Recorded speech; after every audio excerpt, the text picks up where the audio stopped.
如果我有逆轉的超能力，時間撥到早100年的春天，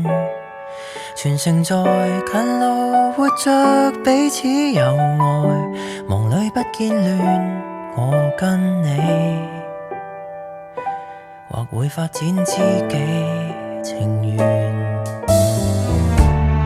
除非我有預知的超能力，能趁疫症不猖獗時的秋天，如上帝邀約你去落基山多瑙河休假充電，要親歷旁情動不等豁免，其實我不必異能大到可扭曲真相改春秋，我只想忘掉你不解這溫柔斷言未接受，能重做時光只需倒流一句話就足夠，尷尬到自己之前褪了，我喜歡你不開口，10世還做朋友。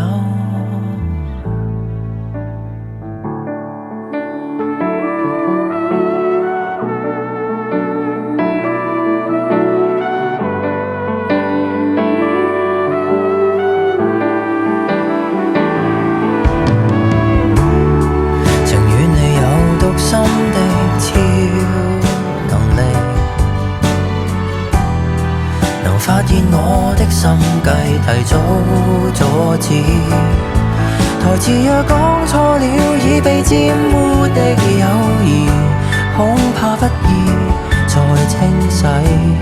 回頭又死守那良朋位置，其實我不必異能大到可扭曲真相改春秋，我只想忘掉你不解這溫柔斷言未接受，能重做時光只需倒流一句話就足夠，尷尬到自己之前褪了，我喜歡你演好另一種男朋友。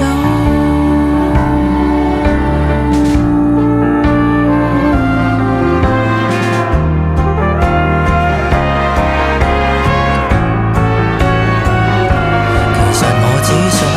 未曾笨到搞不清楚你先開口，我只想忘掉你聽到的表情像很荒謬，難題是時光未去倒流，明日只可向下流，尷尬到自己的人假設還未夠狠，反了面出走，厚面皮些演好